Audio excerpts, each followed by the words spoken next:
At Thanksgiving dinner, my husband's cousin laughed and asked if my Navy career was just posing for recruitment posters. My husband said nothing. Then his father looked straight at me and asked, "What's your call sign?" And just like that, the entire table went quiet. Not the comfortable kind of quiet either. The kind where people suddenly remember they're holding forks. The kind where nobody wants to be the next person to speak. I wish I could tell you I had some clever response ready. I didn't. I was too surprised. The funny thing is, the evening had started out completely normal. It was Thanksgiving at the Harlan family's house in Chesapeake, Virginia. The same split-level brick home they'd lived in for nearly 30 years. The place always smelled like turkey coffee and furniture polish.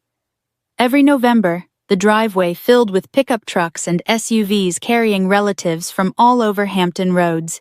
My husband Mark and I arrived around 4:30. The sun was already dropping low. Cold wind. Gray sky. Typical coastal Virginia holiday weather.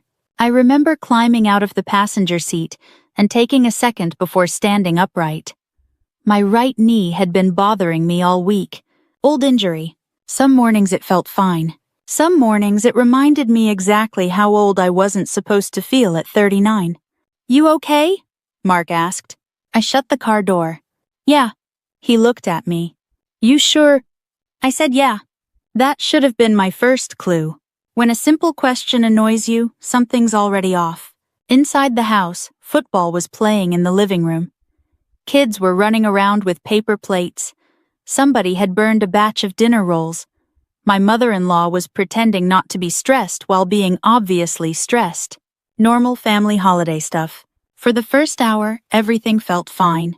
I helped in the kitchen, talked to a few relatives, answered questions about work without actually talking about work. Most people hear Navy and immediately start asking questions. Where have you been? What ships? Any crazy stories? After enough years, you learn how to smile without saying much. Some things aren't classified. They're just personal. Around 6 o'clock, everyone finally sat down. The adults squeezed around the long dining table. The kids took over folding tables nearby. I ended up sitting across from Jake Harlan. That was unfortunate. Jake was 31, a Navy lieutenant, smart guy, talented, also one of the most exhausting human beings I've ever met. Every conversation somehow became about Jake, his accomplishments, his future, his plans, his opinions. If Oxygen could file a complaint, it probably would have. When I sat down, he was already talking about an upcoming leadership presentation he'd be giving at Naval Station Norfolk. And the commander specifically requested me. He was saying. Nobody had asked. Jake kept going anyway. His mother beamed proudly. His father sat quietly. I noticed that. Robert Harlan wasn't a loud man. Retired Navy Command Master Chief. 70 years old. Sharp eyes. The kind of guy who could say 3 words and somehow make everybody else reconsider their life choices. While Jake talked, Robert mostly listened. About halfway through dinner, somebody asked me how work was going. "Busy," I said. That was apparently enough to irritate Jake. He leaned back, smirked. "Still flying?" Sometimes. I shrugged. "Depends on what's needed." Jake laughed. "That's the most officer answer I've ever heard." A couple people chuckled politely. I smiled. No big deal. Then he kept going. "You know what I always find funny?" Nobody answered. That never stopped Jake. "The public has this image of military life." He gestured with his fork. "Especially Navy officers." I took a sip of iced tea. I already knew where this was headed. Jake looked directly at me. "You're still in the Navy, right?" "Last time I checked." More laughter. Then he delivered the line. "So what's your job these days?" I shrugged. "Same as before." Jake grinned. "Let me guess." I felt my stomach tighten.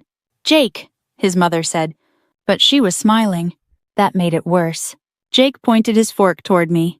"Your main job is posing for recruitment posters." A few people laughed. Not everyone. Just enough. The kind of laugh people use when they don't want to challenge someone. I stared at him. Not angry. Not yet. Mostly disappointed. Because I'd heard versions of that joke before. Sometimes from strangers. Sometimes from people who assumed women only advanced because they looked good in uniform. It wasn't original. It was just tired.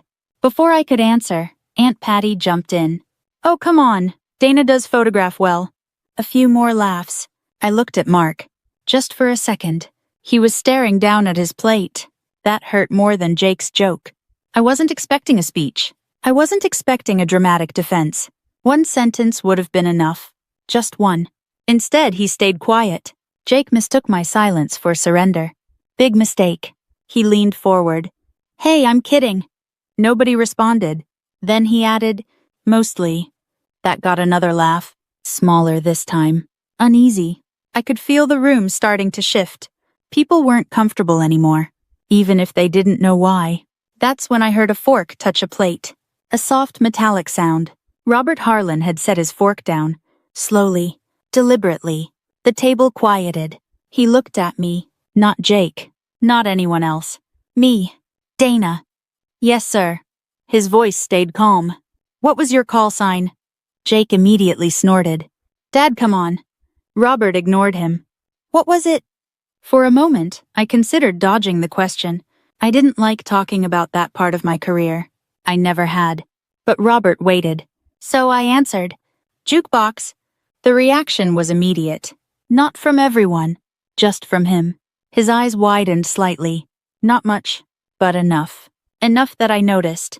Enough that Jake noticed too. Robert sat back. Then he looked at me in complete disbelief. "You're Jukebox Mercer." I nodded once. Across the table, Jake frowned. "What does that mean?" Nobody answered. Robert kept staring at me. Then he slowly turned toward his son. The disappointment on his face hit harder than any angry outburst could have. "Jake!"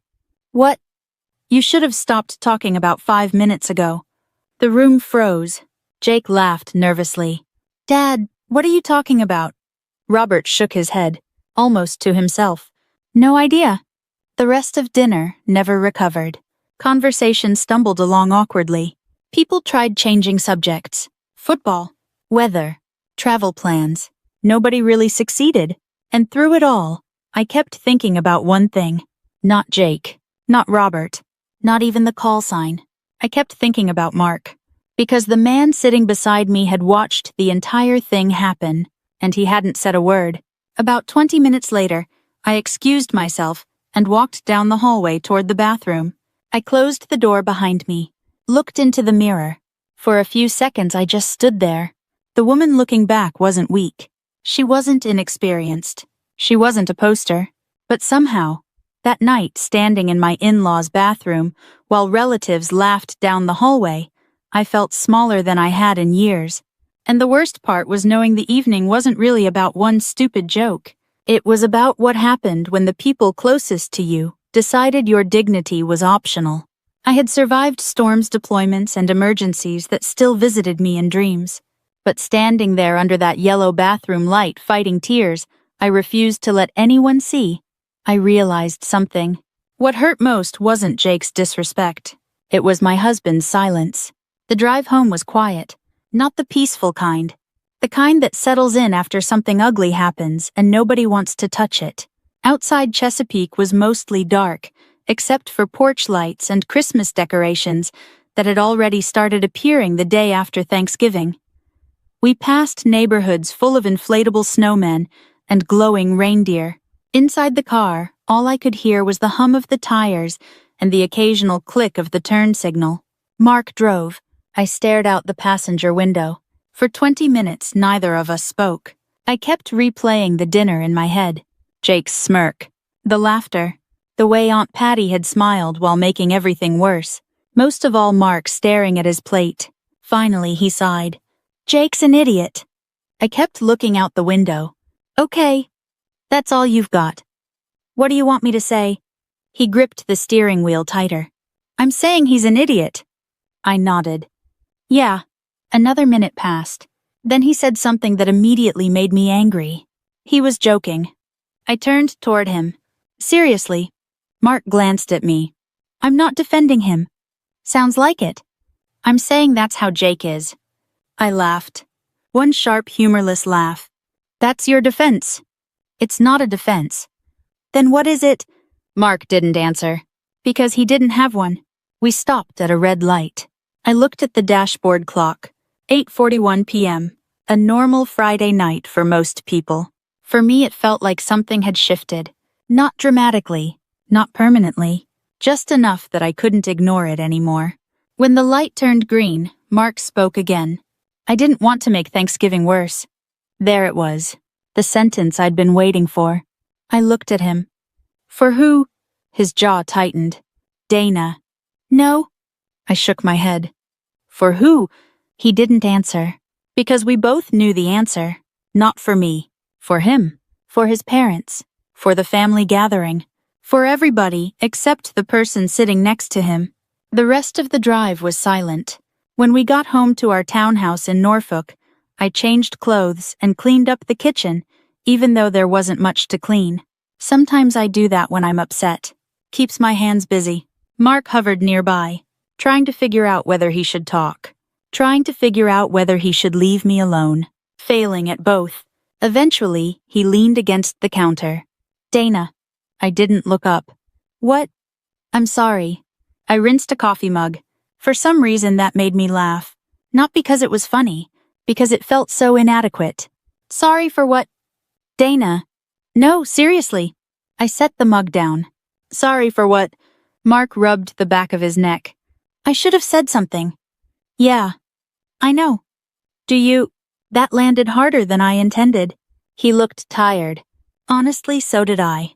The difference was that I wasn't ready to let him off the hook. You could have said one sentence. I said quietly. I know. One. I know. You didn't need to fight anybody. He nodded. I know. I crossed my arms. Then why didn't you? For a moment, I thought he might actually answer. Instead, he looked away. And that told me everything. Mark hated conflict. Always had. It was one of the reasons people liked him. Students liked him. Neighbors liked him. Family liked him. The downside was that avoiding conflict sometimes meant avoiding responsibility. And tonight I was paying for it. Eventually, he said, My family gets weird about military stuff. I stared at him. Your family got weird about me being respected. He didn't have a response for that either. Around 10:30 we went to bed. At least we tried. Mark fell asleep relatively quickly. I didn't. I lay there staring at the ceiling fan, listening to it spin, watching shadows move across the room, thinking. That's dangerous after midnight, especially when you're already hurt. Your brain starts collecting evidence. Every insecurity you've ever had suddenly wants a turn at the microphone. Mine certainly did. At 1 a.m, I got up and went downstairs. Made coffee I didn't need. Sat at the kitchen table. Outside the neighborhood was completely quiet. Inside, I found myself thinking about things I hadn't thought about in years. Not missions. Not deployments. The aftermath. The physical part. The stuff nobody puts in recruitment commercials. The surgeries. The rehab. The knee that never quite healed right. The lower back pain that appeared sometime around 36 and apparently decided to stay forever. The extra weight that showed up after my second deployment and refused to leave no matter how many miles I ran. I wasn't overweight, but I wasn't 25 anymore either. And if I'm being honest, there were days that bothered me more than I liked admitting. You spend enough years in aviation, and your body becomes part of the job. Then one day, you realize time has been working on your body while you've been busy working on everything else. I looked down at my coffee. Cold already. Somewhere upstairs, Mark shifted in bed. I thought about the joke again. Poster girl. What bothered me wasn't the insult itself. It was how familiar it felt. Not because people had said those exact words. Because every woman in uniform hears versions of it eventually. You got promoted because you're attractive. You got opportunities because you're female. You got noticed because somebody needed diversity. Never because you're qualified. Never because you earned it. The details change. The message stays the same. And the worst part, sometimes after enough years a tiny piece of you starts wondering if other people believe it too. Even people who love you. I hated that thought. But it was there. Around 2:30 in the morning, I wandered into the bathroom. The scale sat in the corner. I stared at it. then stepped on. Immediately regretted it. Smart move, Dana.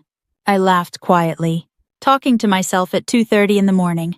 That's usually a sign you're having a great night. I climbed back into bed sometime after 3. Sleep still wouldn't come. Instead, I found myself thinking about shore duty. The thought surprised me. For years I'd brushed off suggestions about stepping back, taking something easier, something quieter. But that night, the idea sounded tempting. No more flying. No more proving myself. No more rooms full of people who thought they knew me. Just peace. The fact that I even considered it scared me. Because Jake wasn't important enough to influence my future. Yet somehow he had gotten inside my head anyway. The next morning I woke up exhausted. Mark was already downstairs. I could smell bacon cooking. His version of an apology. When I came into the kitchen, he looked up. "Morning." I nodded. "Morning." He slid a plate toward me. I sat down. Neither of us spoke. Then my phone buzzed. Family group text. I glanced down. The message was from Ellen Harlan. "Hope everyone had a lovely Thanksgiving. Let's remember Jake was only teasing. We love our military girls." I stared at the screen. Military girls. I was 39 years old. A lieutenant commander. Thousands of flight hours. Years of service. And somehow, I had become one of the military girls. I almost laughed. Instead, I locked my phone. A few seconds later, it buzzed again. This time, it was a private message. From Robert Harlan. Only one sentence. "I owe you an apology." Then another message appeared. "So does my son." A pause. Then a third. "And maybe your husband does too." I read it twice. Something about that last sentence made me sit up straighter. Because for the first time since Thanksgiving dinner, somebody besides me had seen exactly what happened. And somehow that mattered. The following Tuesday, I met Robert Harlan for breakfast at a diner near Virginia Beach. Not one of the fancy places. One of those old-school diners where the coffee arrives before you ask for it, and every waitress calls you honey. The parking lot was half full when I pulled in around 8:30. Cold morning. Gray clouds. The kind of damp coastal chill that works its way through your jacket. Robert was already there. Of course he was. The man probably hadn't been late a single day since the Reagan administration. When I walked inside, he was sitting in a booth near the window with a cup of black coffee and a newspaper folded beside him. He stood when he saw me. That alone told me how serious he was. Most retired command master chiefs don't stand up for anybody. "Morning, Dana." "Morning." We sat down. The waitress appeared instantly. Coffee was delivered. Menus were ignored. And for a minute, neither of us said much. Robert stirred his coffee, then looked directly at me. "I'm sorry." Simple. No excuses. No explanations. Just sorry. I appreciated that. "I know." He nodded. "I should have shut Jake down sooner." "Probably. Long before Thanksgiving." That got my attention. I leaned back. "What does that mean?"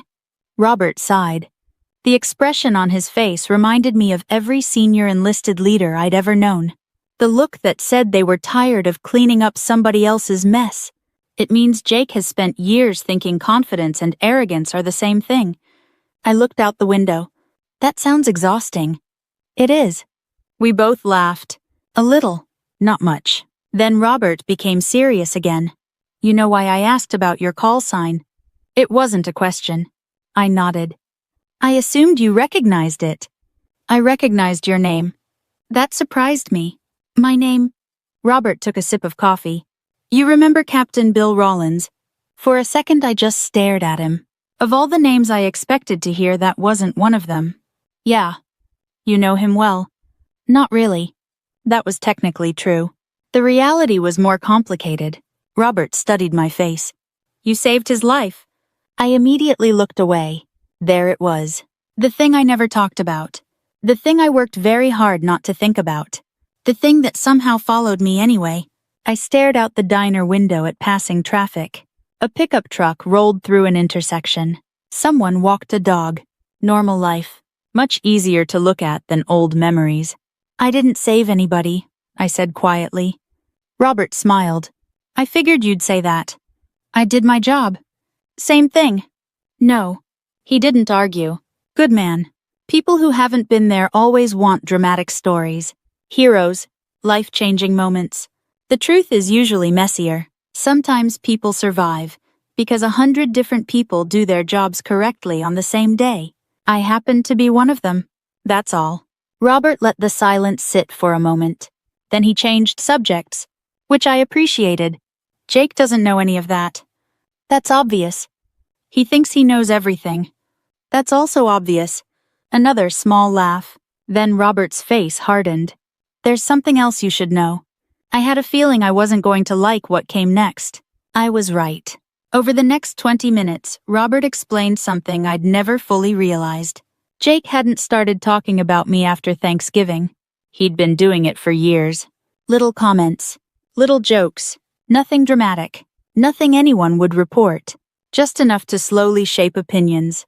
Apparently, every family gathering included some variation of, Dana got lucky. Dana got noticed because she looked good in uniform. Dana probably hadn't flown in years. Dana was one of those officers who spent more time talking than working. I listened quietly. The more Robert talked, the angrier I became. Not explosive anger. The slow kind. The dangerous kind. The kind that settles deep and stays there. What did people say? I asked. Robert hesitated. That told me everything. What? He sighed. Some believed him. I laughed once. Short. Sharp. Fantastic. They shouldn't have. But they did. He nodded. Some did. That hurt more than I expected. Not because strangers believed it. Because family did. People I'd spent holidays with. People who smiled at me. People who apparently listened to Jake when I wasn't in the room. The waitress refilled our coffee. Neither of us touched it. Finally, Robert said, I wanted you to hear it from me. Why? Because if this gets worse, you'll know where it started. That was an interesting choice of words.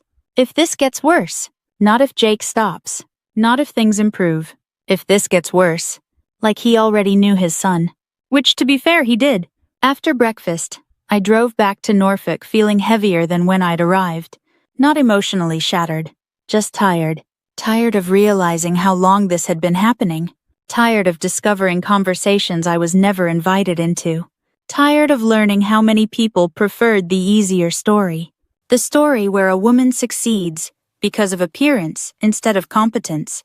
That afternoon, I met my friend Renee Ortiz for coffee near base. Renee and I had known each other for years. Lieutenant Commander. Smart. Blunt. One of the few people who could tell me uncomfortable truths without making me defensive. She took one look at my face and said, Who do I need to hit with a truck? I laughed. For real this time. That's why we're friends. Seriously. She pointed at me. You look terrible. Thank you. You're welcome. We sat outside despite the cold. Military people are weird like that. Give us coffee and sunlight, and we'll sit anywhere. I told her everything. The dinner. The jokes. The conversation with Robert. The years of gossip. When I finished, Renee shook her head.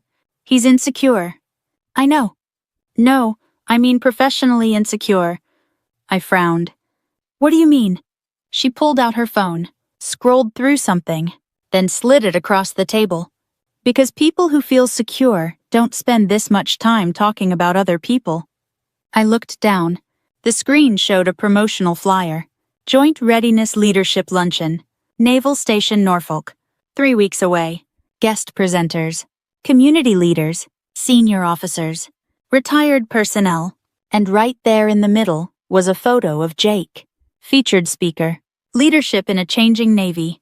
I stared at it. Then looked at her. You're kidding. Nope. I laughed again. This time it wasn't amusement. It was disbelief. Leadership. That's the title. Of course it is. Renee smirked. Then her expression changed. Something crossed her face. Something thoughtful. What? She hesitated. For the first time all afternoon. That immediately got my attention. What? Renee reached into her bag, pulled out her phone again, opened a photo, then handed it to me. The second I saw it, my stomach dropped. A presentation slide. Draft version. Not final, but definitely real. There was a blurred photograph in the center. Most people wouldn't recognize it. I did. Because it was me, standing in uniform at a family barbecue 2 years earlier. The caption underneath read, "Perception versus performance, when image gets ahead of experience." For a moment, I couldn't breathe. I read it again, then again. Maybe I was misunderstanding. Maybe there was context. Maybe number. There wasn't.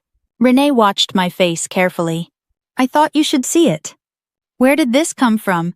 "Someone reviewing the presentation flagged it." I stared at the image. At my image. Used as a punchline. Used as an example. Used as evidence for an argument Jake wanted to make. A cold feeling settled in my chest. Not rage. Not yet. Something sharper. Something clearer. For the first time since Thanksgiving, I stopped feeling hurt. And started paying attention. Because this wasn't family gossip anymore. This wasn't a stupid joke at a dinner table. This had crossed into something else entirely. And suddenly, I understood exactly why Robert had warned me. If this gets worse. The problem was, it already had. I didn't sleep much that night. Again. Not because I was angry. At least not only because I was angry. I was trying to figure out what bothered me most. The photo. The caption. The fact that Jake had apparently been carrying this resentment around for years. Or the possibility that if Renee hadn't shown me the slide, I never would have known any of it was happening. Around midnight, I found myself sitting on the back patio with a blanket around my shoulders and a cup of coffee I definitely didn't need. Norfolk was quiet. A few porch lights glowed across the neighborhood. Somebody's dog barked once in the distance. Cold air rolled in from the water. I stared into the darkness and tried to be honest with myself. Part of me wanted revenge. Not justice. Not accountability. Revenge. The ugly version. The emotional version. The version where you stop caring about consequences. I hated admitting that. But it was true. I was tired. Tired people don't always want wisdom. Sometimes they want somebody else to hurt too. The problem was that every time I imagined embarrassing Jake, another thought followed. What happens afterward? Because that's the thing nobody talks about. Winning isn't always clean. Sometimes you still have to live with the fallout. And in this case, the fallout included my husband, my marriage, and a family I was still going to see at Christmas. The next morning I showed Mark the slide. His reaction wasn't what I expected. At first, he just stared at it, silent. Then he looked at me, then back at the phone. His face slowly drained of color. "Oh." That was all he said. "Oh." I laughed, not because it was funny. Because after everything that had happened, somehow that tiny word carried more weight than 100 apologies. "Oh." The moment he saw proof, everything became real. Not a misunderstanding. Not teasing. Not family being family. Proof. "Now do you get it?" I asked. Mark nodded slowly. "Yeah." "You sure?" "Yeah." He sat down heavily at the kitchen table. For a while neither of us spoke. Then he rubbed his forehead. "This is bad." I almost smiled. "That's your expert analysis." "Dana." "I'm kidding." "No, you're not." "Fair point." Mark stared at the slide again. "He actually used your picture." "Yep." What was he thinking? I leaned back. He wasn't.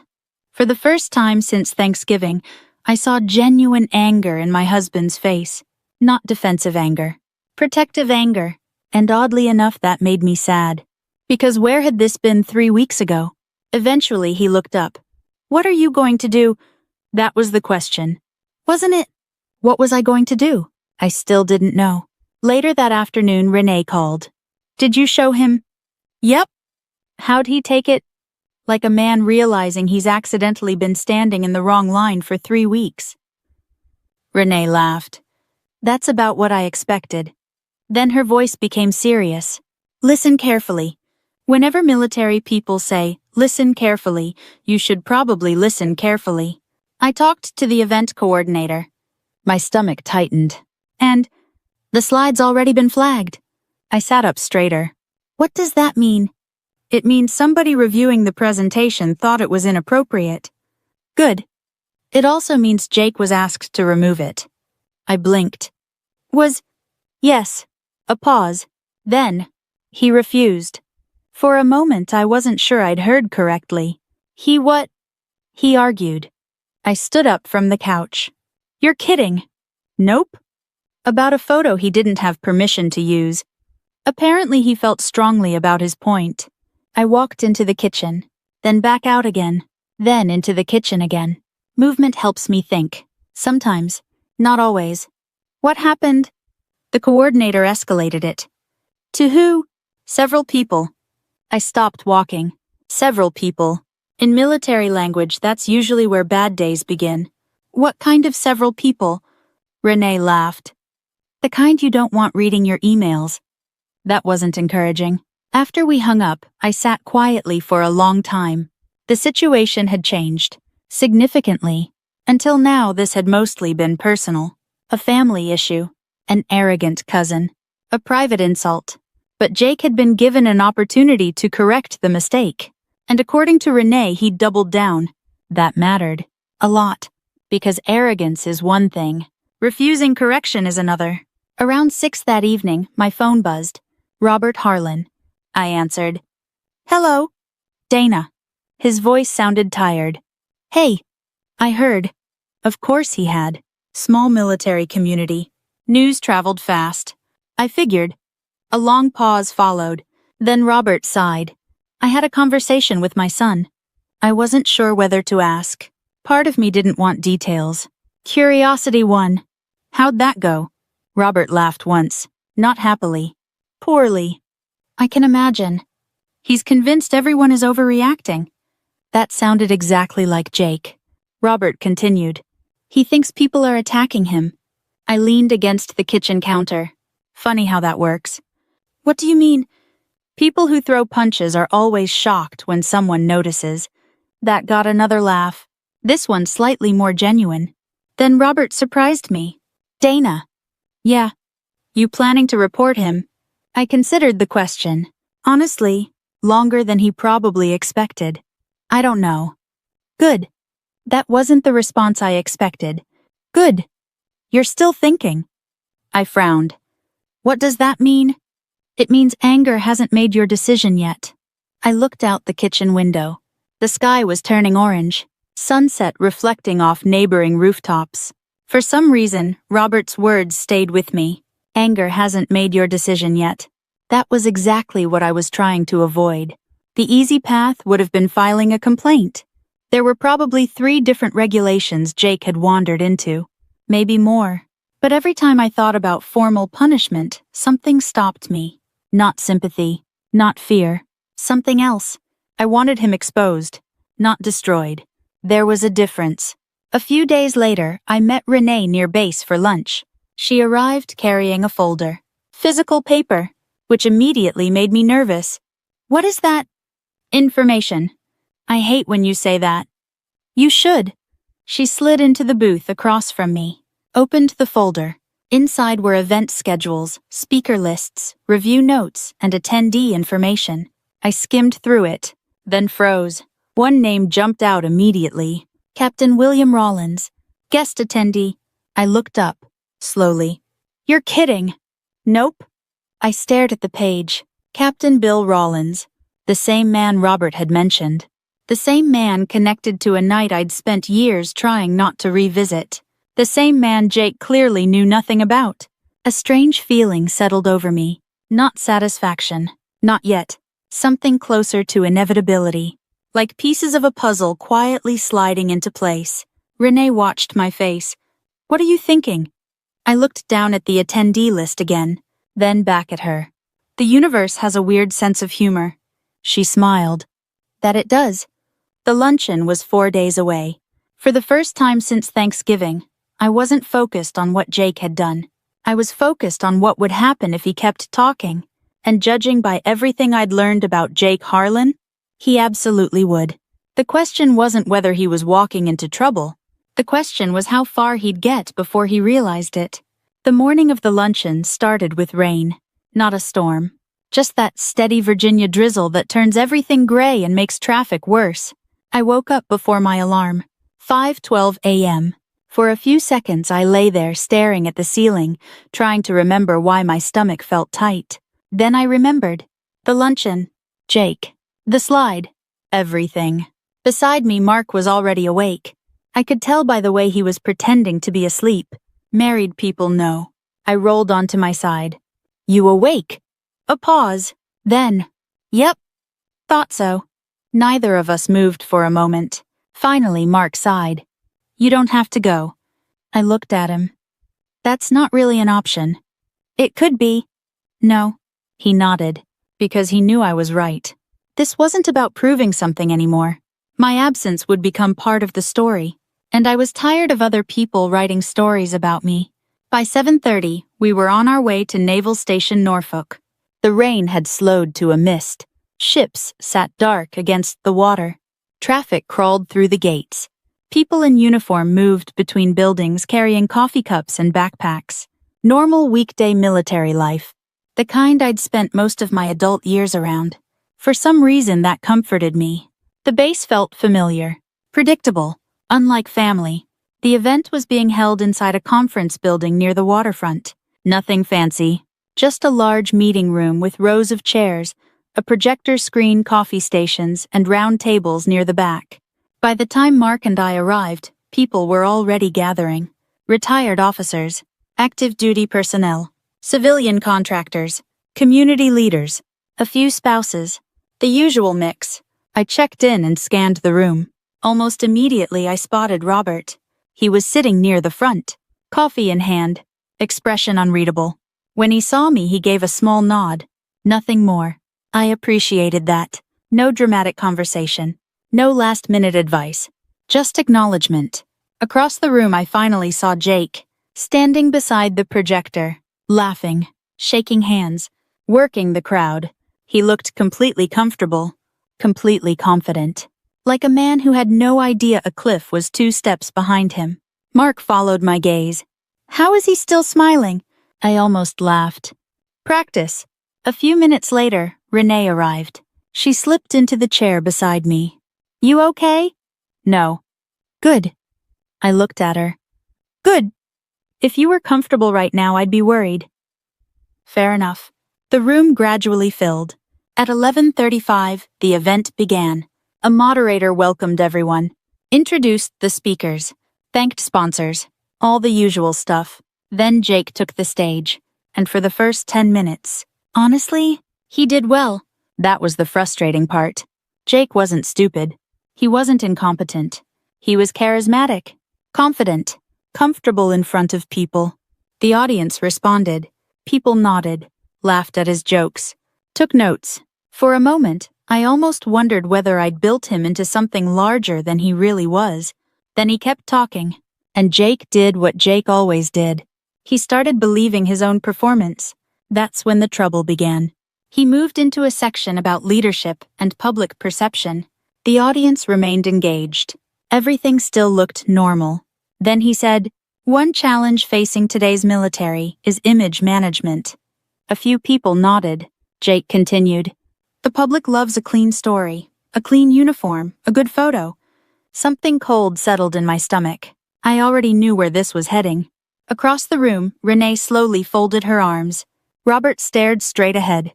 Jake clicked the remote. The next slide appeared. There it was. The photo. My photo. Blurred slightly, but recognizable, at least to anyone who knew me. The caption appeared underneath. Perception versus performance. When image gets ahead of experience, a few people shifted in their seats. Not many. Just enough. Jake smiled. Confident. Relaxed. Unaware. "We have to be careful," he said, "that we don't confuse visibility with value." I felt Mark tense beside me. His jaw tightened. For a second I considered staying silent. Seriously, I thought about it. I could let the room move on. I could avoid the confrontation. I could leave afterward and never speak to Jake again. Easy, simple, comfortable. Then I remembered Thanksgiving. I remembered staring at my husband's plate while everybody laughed. I remembered the bathroom mirror. I remembered every quiet little rumor I'd learned about. And suddenly, I was done being comfortable. I stood up. Not dramatically, just stood. The room noticed immediately. Jake noticed too. His smile faltered. Slightly. Lieutenant Harlan, I said. His expression tightened. Then he recovered. Professional voice. Professional smile. Yes, ma'am. I pointed toward the screen. Who gave you permission to use that image? Silence. Instant. Complete. Jake glanced toward the screen, then back at me. It's anonymized. That's not what I asked. The room grew even quieter. Somewhere behind me a chair creaked. Jake shifted his weight. It's being used as a general example. Of what? The smile disappeared. A leadership concept. What leadership concept? Jake's confidence began slipping. Not much. Just enough. The difference between image and performance. I nodded slowly. Did you verify the performance of the officer in that photograph? No answer. A few people exchanged looks. Jake laughed nervously. I think we're getting overly focused on the example. I didn't raise my voice. Didn't take a step forward. Didn't need to. You used the example. More silence. Then a voice spoke from the front row. Old. Calm. Steady. That's a fair question. Every head turned. Captain Bill Rollins slowly stood up. The cane beside his chair helped him rise. But once he was standing, the room paid attention. The kind of attention that rank can't command. Only reputation. Jake looked confused. Rollins looked at the screen, then at Jake, then finally at me. His expression softened, just briefly, before turning serious again. Do you know who that officer is, Lieutenant? Jake swallowed. No, sir. I know. The room remained completely still. Rollins pointed toward me. Her call sign is jukebox. The air seemed to leave the room. Jake blinked. Twice. Rollins continued. Years ago, a lot of good people made good decisions during a very bad night. He paused. A man I cared about came home because of those decisions. Nobody moved. Nobody spoke. Rollins looked directly at Jake. And one of those people was her. Jake's face lost color. Not dramatically, just enough. Enough that everyone noticed. Finally, he managed. Sir, I didn't know. Rollins nodded. Exactly. The words landed harder than any yelling could have. Because they were true. Jake didn't know. He never cared enough to know. He had judged first. Researched never. And now the bill had arrived. Jake tried one last time. I wasn't criticizing her specifically. I spoke before Rollins could. Then why use my photo? He opened his mouth. Nothing came out. The room watched, waiting. Jake looked toward the audience, toward the moderator, toward anyone who might save him. Nobody did. Then Mark stood up. For the first time all morning. For the first time since Thanksgiving. Jake! His voice wasn't loud, but it carried. Take the slide down. Jake looked shocked. Mark, take it down. I stared at my husband. Honestly, I wasn't expecting that. Not here. Not now. But there he was, finally choosing a side. Jake looked trapped. Because he was. Not by me. By his own decisions. Then Robert stood. Slowly. The room became completely silent. Son. Jake turned. Dad. No. Robert's voice remained calm, which somehow made it worse. I spent 30 years teaching sailors to respect the uniform. Nobody moved. Nobody even coughed. Robert looked at his son, then at the slide, then back again. Somewhere along the way you learned to respect attention more. The sentence hit like a hammer, because it came from the one person Jake wanted approval from most. And everyone knew it. Jake stared at the floor. The moderator quietly removed the slide. The projector changed. The image disappeared. Just like that. Gone. But the damage remained. A few minutes later, the session ended early. People stood. Conversations started. Quiet ones. Professional ones. The kind nobody enjoys being the subject of. Outside, the rain had stopped. Clouds drifted over the harbor. I stood near the parking lot watching ships in the distance. Eventually, Jake approached. Alone. No audience this time. No microphone. No applause. Just us. He stopped a few feet away. You happy now? I looked at him. Really looked at him. And for the first time, I didn't see confidence. I saw fear. No. Jake frowned. Then what was the point? I thought about that. About Thanksgiving. About the slide. About everything. Then I answered. The point is, you don't get to make me smaller just because you're scared you aren't big enough. Jake had absolutely nothing to say to that. And for once in his life, silence belonged to him. For a while things got worse, not better. That's probably the part most people don't expect. Stories usually end after the confrontation. The truth is, that's often where the real mess begins. The luncheon happened on a Thursday. By Saturday afternoon, half the family had already picked a side, and unfortunately some of them didn't pick mine.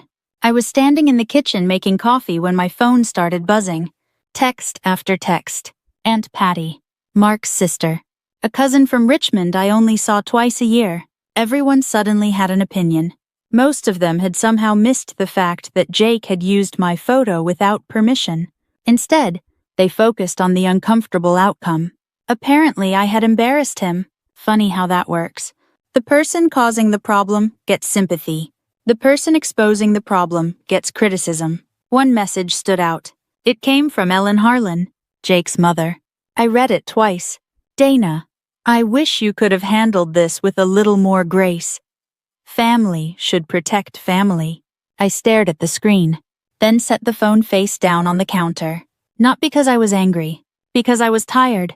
There comes a point in life when you stop explaining obvious things. A few minutes later, Mark walked into the kitchen. He looked at my face, then at the phone. Bad. I laughed softly. Depends. On what? Whether we're measuring honesty or popularity. That got a small smile out of him, the first one I'd seen in days. The smile disappeared quickly, because there was still something sitting between us, something neither of us had fully addressed. That evening, we sat on the back patio. The weather had finally cleared. Cool air, clear sky. A cargo ship moved slowly through the distance beyond the Elizabeth River. For a while, we just sat there. Then Mark spoke. I owe you an apology. I kept looking out toward the water. I know. No. His voice sounded different, more certain. I mean a real one. That got my attention. I turned toward him. Mark took a breath. When Jake went after you at Thanksgiving, I was thinking about keeping the peace. I nodded. I know. I thought staying quiet was the safest option. Another nod. Then he looked directly at me. I understand now that I wasn't protecting peace. I waited. He swallowed. I was protecting myself. For a moment, neither of us spoke. The honesty surprised me, because it was uncomfortable. And uncomfortable truths are usually the real ones. Finally, I said, Yeah. Mark nodded. I know. The old version of him would have stopped there, moved on, tried to smooth things over. This time he didn't. I should have backed you up. You should have. I was wrong. Yes. A sad smile appeared. You're really making me earn this. I almost laughed. You've had 3 weeks to prepare. That finally got a real laugh from both of us. The first genuine one since Thanksgiving. Then Mark became serious again. I don't expect you to get over it overnight. Good. I just need you to know I understand. I looked at him for a long moment, then nodded. I believe you. Relief flashed across his face. Before he could say anything else, I added, But I need different, not sorry. The relief disappeared, replaced by understanding, which was exactly what I wanted. Because apologies matter. Changed behavior matters more. Over the next few months, things slowly settled. Not perfectly. Nothing ever does. Jake's presentation was reviewed. Questions were asked. His promotion package didn't move forward that year. Nobody publicly destroyed him. Nobody ended his career. But people started paying closer attention. And sometimes that's enough. The funny thing was, the professional consequences bothered him less than the personal ones. For the first time in his life, people stopped automatically believing him. That was new territory, especially with his father. Robert and I spoke occasionally after that. Mostly short conversations. Baseball, weather, Navy stories that somehow always turned into life lessons. One afternoon he called and said, You know he's miserable. I laughed. I figured. He deserves some of it. That surprised me. Coming from Robert, that was practically a dramatic statement. Then he added, But not forever. I understood exactly what he meant. Accountability isn't the same thing as permanent punishment. Good leaders know the difference. 3 months later, I got a phone call from Jake. I almost didn't answer. Almost. Curiosity won. Hello. Silence. Then, hey. I recognized his voice immediately. Different somehow. Less polished. Less certain. What do you need, Jake? A long pause followed. Then, I wanted to apologize. I sat down. Not because I was emotional. Because I honestly hadn't expected it. I've heard apologies before. I know. Another pause. Then, I was out of line. I waited. He kept going. I spent a long time convincing myself you were the problem. The words sounded difficult, like he wasn't used to saying them. I was jealous. That one surprised me. Jealous? Yeah. I didn't interrupt. For once, Jake seemed determined to finish his own thought. You never had to tell people how important you were. Silence. You never chased attention. Another pause. And people still respected you. I looked out the window. Late afternoon sunlight stretched across the backyard. Somewhere nearby, a lawnmower hummed. Normal life. Simple life. The kind that keeps moving whether we're ready or not. Finally, Jake said, I used you to make myself feel bigger. There it was. The truth. Not the polished version. Not the excuse. The truth. I sat quietly for several seconds. Then I said, That's the most honest thing you've ever said to me. A short laugh came through the phone. Not a happy laugh. Just an honest one. Probably. Another pause. Then, can we start over? I thought about it. Long enough that he probably became nervous. Then I answered. No. Silence. But we can start from here. The relief in his voice was immediate. And strangely enough, I felt relieved too. Not because everything was fixed. Because it wasn't. Not even close. But the pretending was finally over. The older I get, the more I realize that aging isn't just physical. Everybody talks about the body, the knees, the back, the extra pounds. Trust me, those things are real. My right knee still complains every time rain moves in from the coast. My uniform fits differently than it did 15 years ago.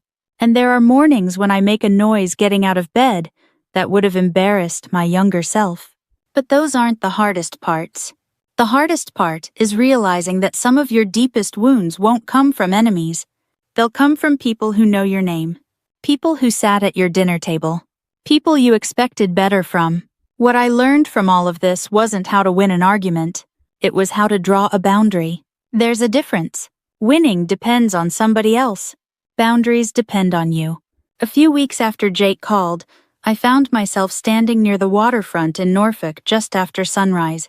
The harbor was quiet. The water moved slowly beneath the morning light. My knee hurt. My jacket felt a little tighter than I'd like.